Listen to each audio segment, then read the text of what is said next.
अस्सलाम वालेकुम एक्वेरियस, मैं हारिस अज़मी प्रोफेशनल एस्ट्रोलॉजर आपकी खिदमत में हाजिर हूँ कैलकुलेशंस लेकर।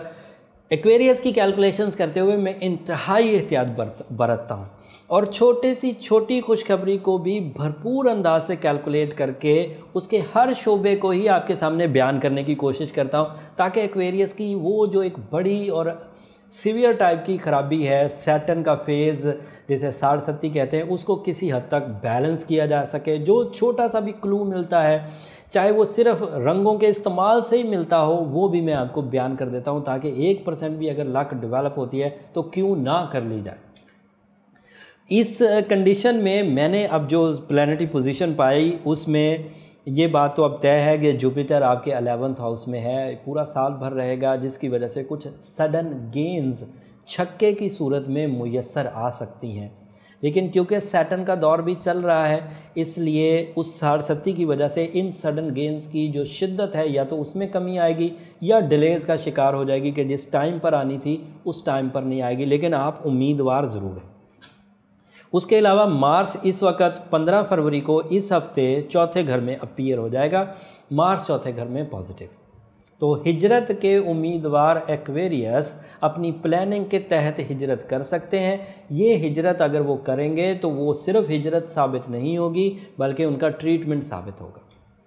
इस सफरी लाइन के ऑन होने से बहुत इम्पैक्ट पड़ेगा कि आप सैटर्न के एंगल को चेंज कर सकें, जिस एंगल पर वो इस वक्त जितनी शिद्दत से नुकसान दे रहा है आप उसको कुछ ओवरकम कर सकते हैं। ये एक टेक्निकल इस्तिलाह है, जो लोग प्रोफेशनल या एस्ट्रोलॉजी को समझते हैं वो इस बात को ज़रूर पिक कर गए होंगे। जनरल लोगों के लिए मैं सिर्फ इतना ही कहूँगा कि वो अगर सफ़र करना चाहेंगे तो वो उनके लिए मुस्बत होगा और सफ़र में आसानी भी होगी।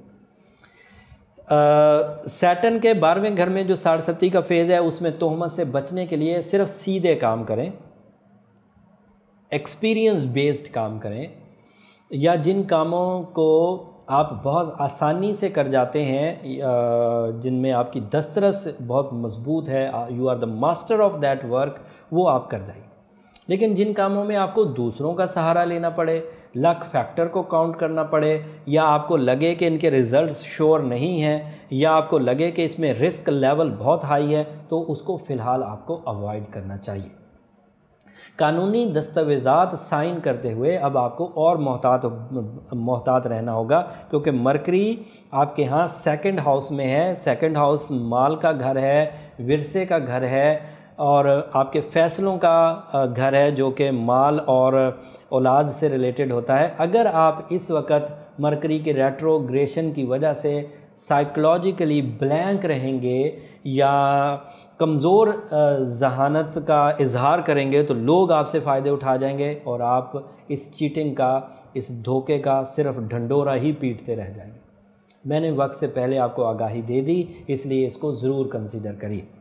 अगर आप साढ़सत्ती को तोड़ने वाली रेमेडीज़ को ही फॉलो करेंगे तो ये मरकरी की रेट्रोग्रेशन उसमें ऐसे ही सॉल्व हो जाएगी, अलग से कुछ करना नहीं पड़ेगा।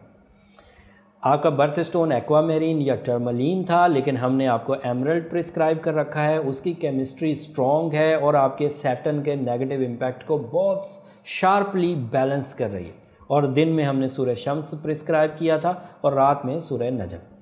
अगर आप इसी तसलसल को आगे लेकर बढ़ेंगे तो मरकरी के रेट्रो होने की जितनी भी ख़राबी है वो आपकी ज़ात पर नहीं पहुंचेगी। आप जब सैटर्न जैसे नेगेटिव इम्पैक्ट को बैलेंस कर सकते हैं तो मरकरी का इम्पैक्ट तो बहुत छोटा है। शादी के लिए क्योंकि ये अच्छा वक्त नहीं है, वीनस की जो पोजीशन है वो है 12th हाउस की, और 12th हाउस में सैटर्न भी है, इसलिए इस पोजीशन पर मैं बीइंग अ प्रोफेशनल एस्ट्रोलॉजर शादी को रिकमेंड नहीं करता। अलबत्ता बात बना कर रखी जा सकती है, किसी कंपैटिबिलिटी को पाइपलाइन में है तो डिसीजंस लिए जा सकते हैं, बट वो जो निकाह का प्रॉपर इवेंट होता है उसको अभी थोड़ा सा डिले किया जाए। इसकी खुशखबरियाँ फिर आपको अप्रैल में मिलेंगी। मरकरी के रेट्रो होने से आपको ख़रीद व फरोख्त से भी फ़िलहाल गुरेज करना चाहिए। कानूनी पेचीदगियों को भी अपनी ज़ात से थोड़ा दूर रखना चाहिए, बहस और तकरार से भी बचना चाहिए। पार्टनरशिप के जो फ़ैसले हैं जिसमें आपने कोई डिसीजंस लेने हैं तो वो ज़रा अभी गुरेज किया जाए या बहुत गैर मामूली एहतियात बरती जाए, जो मैक्सिमम आप एहतियात कर सकते हैं। अदरवाइज़ ऐसा होगा अगर आपने एहतियात ना बरती तो नुकसान का भुगतान आपको भुगतना पड़ेगा। ये सिचुएशन मिली जुली रुझान पैदा कर रही थी एक्वेरियस के लिए। मैंने इसमें छोटी खुशखबरी को भी एलेबरेट करके बड़ा करके आपके सामने बयान करने की कोशिश की है, ताकि आप उन खुशखबरियों से अपने उस बैड पैच को रिकवर कर सकें। लेकिन उसके बावजूद फिर भी मैं बीइंग अ प्रोफेशनल एस्ट्रोलॉजर ये ज़रूर कहूँगा कि एमरल्ड पहने, सूरह शम्स दिन में पढ़ें और सूरह नजम रात में पढ़ें।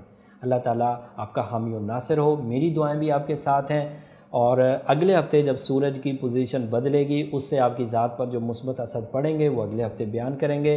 चैनल के साथ जुड़े रहने के लिए चैनल को सब्सक्राइब कर लीजिए। जो नए लोग हैं वो सब्सक्राइब कर लें। पुराने लोगों को ये पता है कि आपको ये प्रोफेशनल कैलकुलेशंस की वीडियो हफ्ते को रात 10 बजे आपको मिल जाती है। अगले हफ्ते तक के लिए इजाज़त दीजिए। अल्लाह ने के बाद।